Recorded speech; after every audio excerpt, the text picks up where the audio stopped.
My name is Rosemary Berry, And what's the name of your charity? a village in Syria.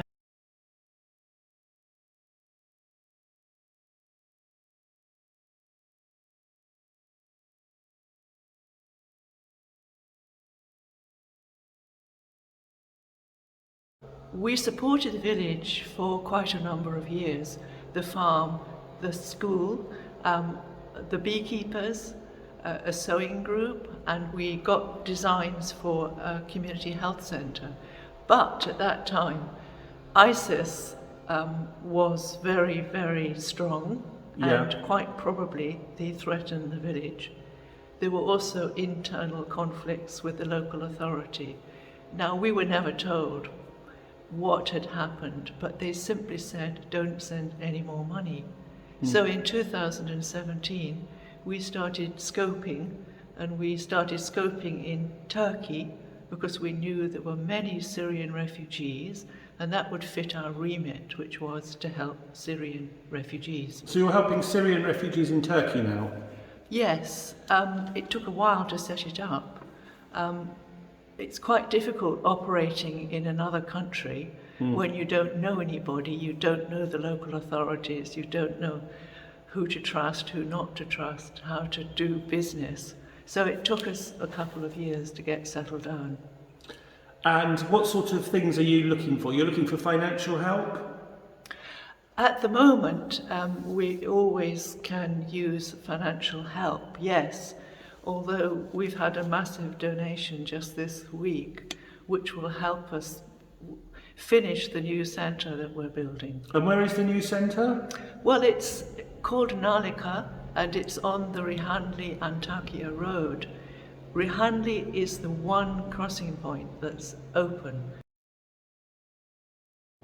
People still come out of Syria. Everybody, or almost everybody we help, is a Syrian refugee, and most of them have come out illegally. So there is a certain amount of traffic, if you like. Right. And so what sort of things are you buying with your money? What sort of items are you buying for the people?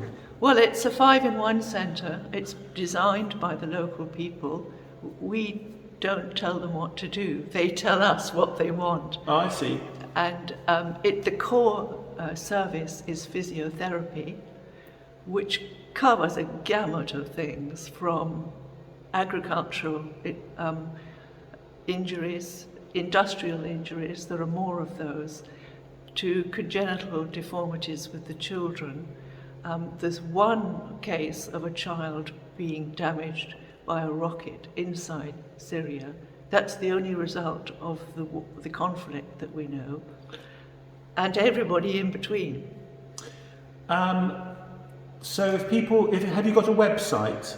Yes, we have a website. It is a village in Syria. Right. Have you been out there yourself at all? I think it's about 12 times. You've been out 12 times? Yes, because I did a research project out there. Oh, wow.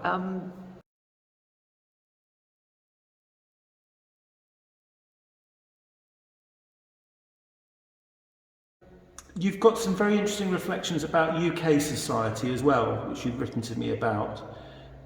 You feel that we've become a too computerised, anonymous society here? I personally find it difficult to relate to life here in Britain because it does seem very distant and very closed, if you like. I mean, I feel that people are building their own little castle with their own fence, their own roses, their own cars, etc., very enclosed, and they don't really relate to neighbours. What could the Middle East, what could the people of Syria and Turkey teach the people of the UK about community and family? Well, the people that I work with are tremendously supportive of each other, and they have very little compared to what we have. I mean, very few of them have cars. They might have motorbikes, but they wouldn't have cars. They have a very strange attitude towards business, which is tricky for us because we're a registered charity. And we can't, for example, not pay people. I couldn't understand their accounts until I realized that they got all the building materials on tick. They hadn't paid for any building materials. And I put a stop to that, because in our culture, that's not really how we do business. But in their culture, this element of trust is paramount.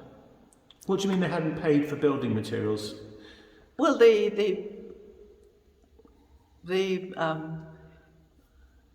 building that we've just more or less completed cost, in British terms, £2,500. Yeah.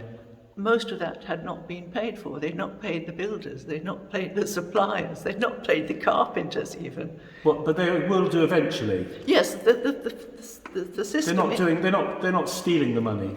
They're not stealing the money at all. What they've done is set up an arrangement so that it will be paid in stages over time. And so it's done on trust. Yes. Yeah, I mean, I think the religious context is quite important.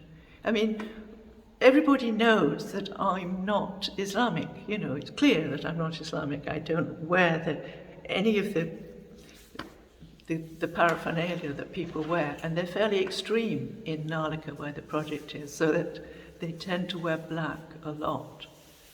I'm clearly quite different, and yet, in a way, I'm accepted.